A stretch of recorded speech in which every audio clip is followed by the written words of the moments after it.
తిరుమలలో ఉండే పుష్కరిణి పరమ పవిత్రమైనది. ఈ పుష్కరిణిలో స్నానం ఆచరిస్తే ఇక పుష్కరాలతో పనేంటి అని అంటూ ఉంటారు. దీన్ని ఎలా విశ్లేషించుకోవాలి? పుష్కరాలు మనకి 12 నదులు ఉన్నాయి. 12 నదులకి 12 సార్లు పుష్కరాలు వస్తూ ఉంటాయి. అంటే అక్కడికి పుష్కర సమయం నిర్దేశితమైనటువంటి సమయంలో పుష్కర పురుషుడు ప్రవేశిస్తున్నాడు.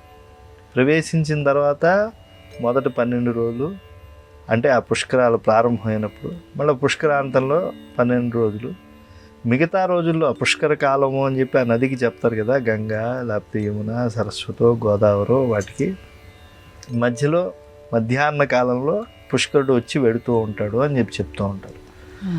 ఇలాగా ప్రతి నదికి పుష్కరాలు వచ్చి వెడుతూ ఉన్నాయి. అసలు అంటూ పుష్కర పురుషుడు నివాసం ఉండేటువంటిది ఎక్కడ? స్వామి పుష్కరిణి.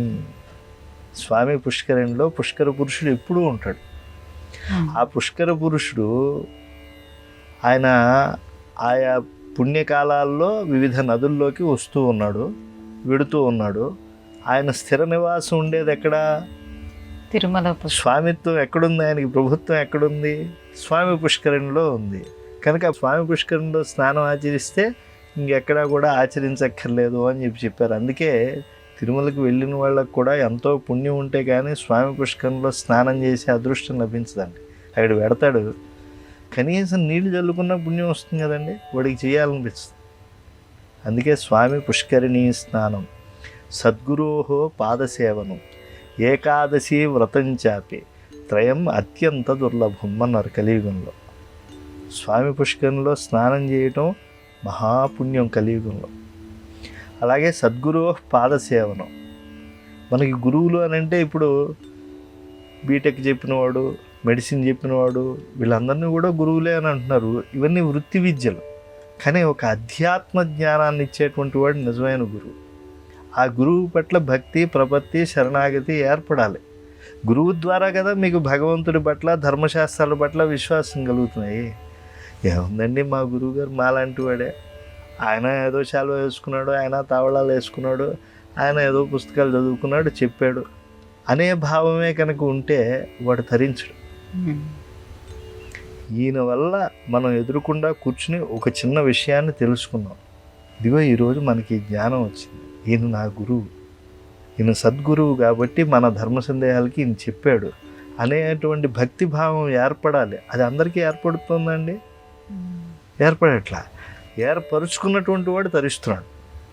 కాబట్టి ఇది అదృష్ట విశేషం. స్వామి పుష్కరిణీ స్నానం, సద్గురు పాదసేవనం, ఏకాదశి వ్రతం చాపి. అలాగే ఏకాదశి వచ్చేప్పటికి ఏం చేస్తున్నారు? ఏదో ఆ రోజు వద్దండి, కాస్త నిరాహారంగా ఉండండి అని అంటే తినగలిగినటువంటి వాళ్ళు కూడా, తినలేనప్పుడు ఏదన్నా కాస్త పళ్ళో ఫలాలో తినండి అని అంటే తినగలిగిన వాడు కూడా వాడు మొత్తం ఫ్రిడ్జ్లో తెచ్చిపెట్టుకుని 4 సీతాఫలాలు, లేకపోతే 4 యాపిల్ పళ్ళు, 4 ఇంకోటి మరోటి అన్నీ తెచ్చిపెట్టుకుని ఇంకే నిరంతరం ఆహార చింతనే వాడికి. ఈ ఆహారం తక్కువ తీసుకుంటే భగవద్ధ్యానం బాగా ఉంటుందని చెప్పి చెప్తే వాడికి ఏకాదశి రోజున దాని మీదే ఉంటుంది దృష్టి, ఆహారం మీదే. పైగా ఇదేదో గొప్ప విషయంలాగా ఊరంతా ప్రచారం చేస్తూ ఉంటాడు వాడు అందరికీ కూడా. నేను ఏమీ తినలేదండి, నువ్వు ఏమీ తిన్నావా లేదా అని కాదు, మనస్సు యొక్క ఏకాగ్ర స్థితి కోసం ఏకాదశి ఉపవాసం అని చెప్పి చెప్పారు. నువ్వు ఏకాగ్రత స్థితి వదిలేసి ఉపవాసం మీదే దృష్టి పెడుతుంది. కాబట్టి ఏకాదశి నిజంగా నిర్వహించాలంటే ఓ అంబరీషుడిలాగా మనం ఏకాగ్ర స్థితిని పొందాలి. కాబట్టి ఈ 3 కూడా సులభంగా కనిపించినా అంత త్రికరణ శుద్ధిగా చేయకపోతే ఫలాన్ని ఇవ్వవు. కాబట్టి స్వామి పుష్కరిణీ స్నానం, సద్గురు పాదసేవనం, ఏకాదశి వ్రతం చాపి త్రయం అత్యంత దుర్లభం అన్నారు. అంతేకాకుండా అండి, కొన్ని పుణ్యముహూర్తాల్లో స్వామి పుష్కరిణిలో ప్రకృతిలో ఉండేటువంటి, అంటే ఈ భూమిపై ఉండేటువంటి పుణ్యనదులే కాదండి, అసలు ఈ విశ్వంలో ఉండేటువంటి అమూల్యమైనటువంటి, అసలు మానవులు ఆచరించలేనటువంటి గొప్ప తీర్థాలు ఉంటాయి. ఇప్పుడు విరజా నదిలోకి వెళ్ళి ఎవడన్నా చేయగలరా స్నానం? ఆ విరజా నది కూడా వచ్చి స్వామి పుష్కరిణిలో పుణ్యముహూర్తాల్లో కలుస్తూ ఉంటుంది. అందుకే భగవంతుడికి హారతి ఇచ్చాక భగవంతుడితో సమంగా ఆ హారతిని పుష్కరిణికి ఇవ్వటం మీరు అనేక ఉత్సవాల్లో చూస్తున్నారు కదా. ఉమ్. మాసం మాసం జరిగేటువంటి గరుడోత్సవంలో కానీ వివిధ ఉత్సవాల్లో కానీ ఊరేగింపు పరమాత్మ జరిగిన తర్వాత పుష్కరిణి ఒడ్డుకు వచ్చిన తర్వాత ఆ ఒడ్డు నిలబడి స్వామికి ఇచ్చినటువంటి హారతిని వైకుంఠ నగరపు ఆకారంలో ఉండేటువంటి ఆ స్వామి పుష్కరిణికి కూడా ఇస్తున్నారు.